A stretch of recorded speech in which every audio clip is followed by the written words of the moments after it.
बिस्मिल्लाहिर्रहमानिर्रहीम अस्सलाम वालेकुम। Welcome to animal success YouTube channel. Viewers, मैं हूँ राना जानुल आबिदीन और लोकेशन है जी डिस्ट्रिक्ट विहाड़ी। मैंने वीडियो बनाई थी, अपलोड की थी एक फॉर्म के हवाले से कि जो ख़त्म करना चाहती हैं, और उसकी वजूहात मैंने बताई थी कि उनकी जो अमवात है ख़ुसूसी तौर पे छोटे बच्चों में वो बहुत ज़्यादा हुई हैं और वो डिसहार्ट हो गए। तो उसके ऊपर कुछ दोस्तों ने कहा कि आपने सिर्फ ईटीवी का बताया, ये नहीं बताया कि उनकी जो रहाइशगाह है वो कैसी थी, दूध वो कितना पिलाते थे, और इसके अलावा जो बेसिक इन्फॉर्मेशन थी उनकी अमवात के हवाले से वो आपने नहीं दी है। तो आज की वीडियो में मैं आपको जो पॉसिबल रीज़न्स हैं वहाँ की, यानी अमवात की, मैंने फिर उनसे बात की कि क्या हुआ, किस तरीक़े कार से आप टेक केयर कर रहे थे, कहाँ पे बंद कर रहे थे, वो सारी इन्फॉर्मेशन लेने के बाद मैं आपसे शेयर करने जा रहा हूँ। तो आज की वीडियो में वो आपकी वजूहात भी बताऊंगा और ये भी आपसे बताऊंगा कि जो छोटे बच्चे हैं, दूध पीते बच्चे हैं, उनको हमने दूध कितना पिलाना है और कितनी दफ़ा पिलाना है, यानी कैसे उनकी टेक केयर करनी है। तो ये जी सबसे पहले तो ये जानवर हैं जी मेरे, इनको मैंने ये फीड जो मैंने आपसे पहले भी शेयर किया कि मैं रात को ये जो दरख्त हैं, दरख्तों के पत्ते वगैरह, टहनियाँ, ये मैं इनको डाल देता हूँ और ये सारी रात इनके सामने रहती हैं। रात को रात गए इनको बंद भी कर देता हूँ और फिर सुबह फिर ये खाते रहते हैं। तो मेरी जो फार्म के ऑनर से बात हुई उसके मुताबिक ये था कि छोटे बच्चों के अंदर अमवात तो पहले भी होती रही हैं, लेकिन इतनी ज़्यादा रेशो से, इतनी ज़्यादा तनासब से, इतनी ज़्यादा तादाद से नहीं हुई जैसा कि इस दफ़ा हुई। और जो फीड थी, उनकी फीड के हवाले से ज़्यादातर वो दूध पीते बच्चे थे, 1 माह के राउंड अबाउट के थे, और दूध जो है वो उनको 3 टाइम पिला रहे थे। जो 1 माह से कम के थे, जो ज़्यादा के थे, उनको जो है वो 2 टाइम, यानी उनका कहना ये था कि छोटे बच्चों को हम 3 दफ़ा पिला रहे थे, और जो बड़े हैं थोड़े से और वो चारे वगैरह को भी मुँह शू मार रहे थे थोड़ा बहुत, जो है क्योंकि वो वंडा रखना स्टार्ट कर देते हैं। कफ स्टार्टर जो है गाय का उनका एक्सपीरियंस अच्छा खासा है, उसके मुताबिक वो इनके ऊपर भी प्रोटोकॉल अप्लाई करते हैं, वैक्सीनेशन भी वो टाइम पे करते हैं। तो इसके बावजूद ही अमवात हुई। और जो पॉसिबल वजूहात हैं, रीज़न जो है, वो कहते हैं कि इस दफ़ा तो हमने चेकअप नहीं किया, लेबॉरेटरी रिपोर्ट्स को नहीं लिया, इससे पहले हमने चेक करवाया था। तो एक दफ़ा जब अमवात हुई तो उनमें बड़ी रीज़न बुखार था, चिचड़ी का, यानी चिचड़ की वजह से जो बुखार था। यहाँ पे मैं ये बात भी क्लियर करता चलूँ कि ये नहीं है कि वहाँ पे वो चिचड़ की तादाद बहुत ज़्यादा है या प्रोटोकॉल्स नहीं है या सफाई के मामलात। ज़ाहिरी बात है जो बड़े जानवर हैं वहाँ पे सफाई के मामलात ऐसे नहीं हैं जैसे बकरियों के फार्म्स के ऊपर होता है, यानी बिल्कुल नीट एंड क्लीन काम नहीं होता। ज़ाहिरी बात है कि गोबर वगैरह गंदगी वो होती है, लेकिन टाइमली वो स्प्रे वगैरह करते हैं सारे सराउंडिंग के अंदर भी, दीवारों पे भी, फॉर्म के अंदर भी। ये जो पिस्सू वगैरह, चिचड़ वगैरह को मारने के लिए जो अद्वियात होती हैं, इनकी स्प्रे की जाती है टाइम के ऊपर। इवन उनके साथ जो एक और डेरा है वहाँ तक वो स्प्रे करके आते हैं ताकि चिचड़ जो है ये रहे ना।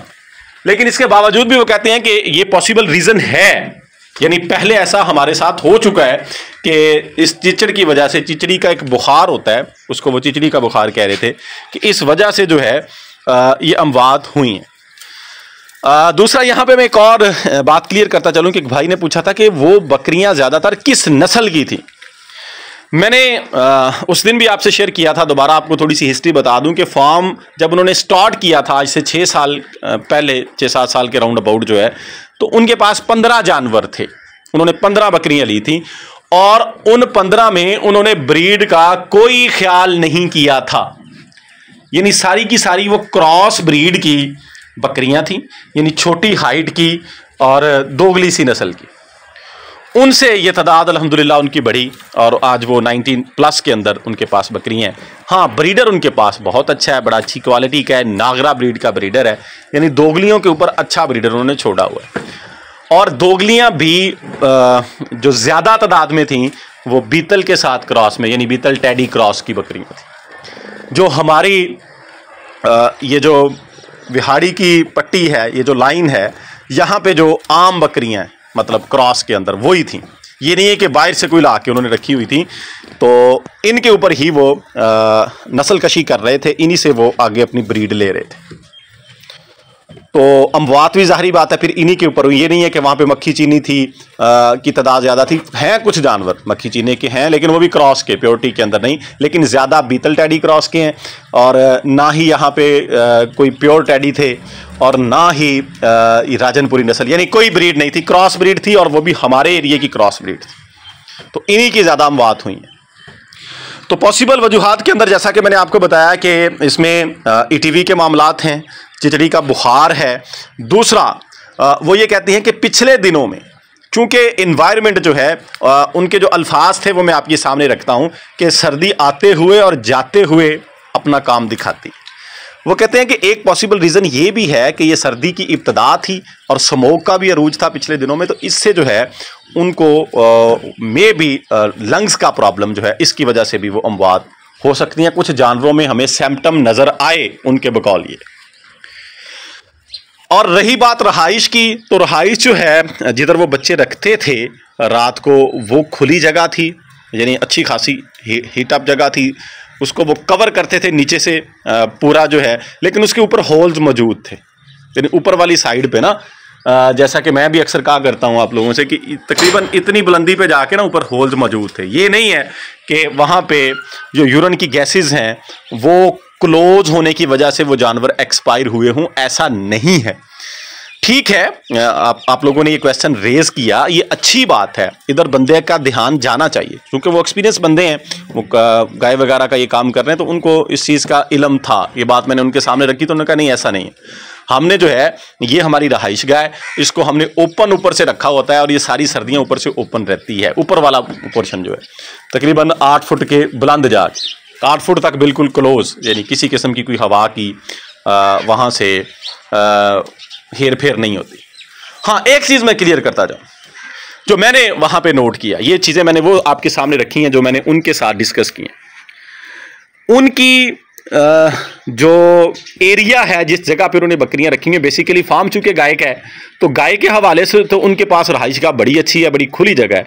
बकरियों के हवाले से जितनी उनके पास तादाद है उतनी उन्होंने जगह कवर नहीं की हुई, यानी उसी फॉर्म के अंदर ही उन्होंने जिधर जिधर पॉसिबल हो सकता था, जगह बन सकती थी, उसको उन्होंने फॉर्म की शेप दी, यानी कवर किया, 4 दीवारी की, और पट्ठे एक जगह पे इकट्ठी कर दी, बकरियां एक जगह, यानी वो जगह जो है वो उसकी शेप, उसका एरिया बकरियों के लिए खुश रहने वाली जगह वाला नहीं है, यानी जगह थोड़ी है, बकरियों की तादाद ज़्यादा है, और फिर वो उनके जो स्टेप्स हैं वो भी बैलेंस नहीं है। स्टेप से मुराद बैलेंस, लेट्स सपोज कि इतनी जगह जैसे ये मेरे पास है, इतनी जगह ऐसे है, फिर आगे ना इसके आगे उन्होंने एक एरिया बनाया हुआ है और वो उससे 3-4 फुट ऊंचा है, वहीं से डोर रख के उसको सेपरेट किया हुआ है ऊंची जगह के ऊपर, कुछ जानवर वहाँ पे उन्होंने किए।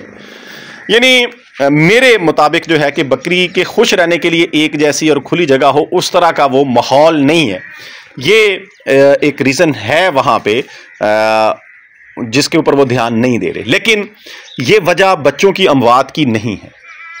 जो बच्चों की अमवात हुई है वो इस वजह से नहीं है। ये मैंने इसलिए सामने रखा है कि चूंकि उनका ज़्यादा फोकस जो है वो गाय की तरफ है, इधर फोकस उतना नहीं है, इस वजह से ये ऐसा हो रहा है। यानी फार्म की लोकेशन के हवाले से, एरिया के हवाले से, जो उनका खुला एरिया है घूमने फिरने के लिए, इस हवाले से। बाकी ये नहीं है कि फीड के ऊपर कोई वो कंप्रोमाइज़ करते हैं या जो है वो ट्रीटमेंट या ध्यान की तरफ। मेरे साथ दोस्त थे तो हम वहाँ पे गए, क्योंकि वो जाहिर बात है कि वो सेल आउट करना चाह रहे थे सारे जानवर है, तो उन्होंने ना 2-4 जानवर जो बीमार थे उनको ड्रिप वगैरह खुद जो है, मतलब घर का डॉक्टर मौजूद है, वेटरनरी डॉक्टर जो ट्रीटमेंट करता है, तो ड्रिप्स लगी हुई थी। तो दोस्त कहते हैं कि इथों पर चलिए, ये ना हो कि ये जो ड्रिप्स हैं ये हमें लग जाए। मतलब कहने का ये है कि वो हर हवाले से जानवर की केयर को समझते भी हैं कि कैसे करनी है और करते भी हैं, इसके बावजूद ये चीज़ें हुई हैं। अच्छा, अब आते हैं दूध के हवाले से। मैं यहाँ पे थोड़ा सा हिंट आपको देता चलूँ एंड के पे, दूध हमने कैसे पिलाना है। जो मेरा एक्सपीरियंस है उसके मुताबिक ये है कि आप पहले 8 से 10 दिन, पहला हफ्ता 10 दिन जो है, आप बच्चों को 3 टाइम दूध पिलाएं, थोड़ा थोड़ा दूध जितना वो, हम तो क्योंकि बकरी के नीचे से ही पिलाते हैं तो मैयर नहीं करते कितना पिया, हाँ इतना पता चल जाता है कि अब इसने पी लिया, इसका गुजारा हो जाए। और साथ में ग्राइवेटर का इस्तेमाल करें। दूध पिलाने के बाद आप जानवर को पहले दिन से ही 1 से 1.5 सीसी पिलाना शुरू कर दें, फिर आहिस्ता आहिस्ता उसकी मिकदार बढ़ाते जाएं। और जब 8-10 दिन का हो जाए फिर आप एक टाइम ग्राइवेटर दें, फिर उसको एक टाइम ऑयल दें। ऑयल आपने देना है दूध पिलाने से पहले और ग्राइवेटर देना है बाद में। ये चीज़ें आप करते रहें। अपनी बकरियों को प्रोटोकॉल जो गब्बन है उनको टाइमली दें, वैक्सीनेशन करें। बाकी जो होता है यानी ज़िंदगी मौत का इख्तियार वो अल्लाह के हाथ में होता है, हमने अपनी तरफ से जानवर की केयर करना होती है। तो इस हवाले से दूध आप इस तरीके से पिलाएं कि पहले हफ्ता 10 दिन 3 टाइम, उसके बाद 2 टाइम कर दें। आपके जानवर इजीली जो है वो अपनी जो रिक्वायरमेंट है फीड की वो पूरी कर लेते हैं। तो ये आप लोगों के कुछ खदशात थे उस फार्म के हवाले से, तो मैंने जो जो आपने पूछा उस हवाले से सारी चीज़ें आपके सामने रख दी हैं। उम्मीद है जी सारी बातें आपको क्लियर होगी होंगी। वीडियो को एंड करते हैं। अल्लाह ताला हम सब का हामी और नासिर हो। फ़ी अमानिल्लाह। अल्लाह हाफ़िज़।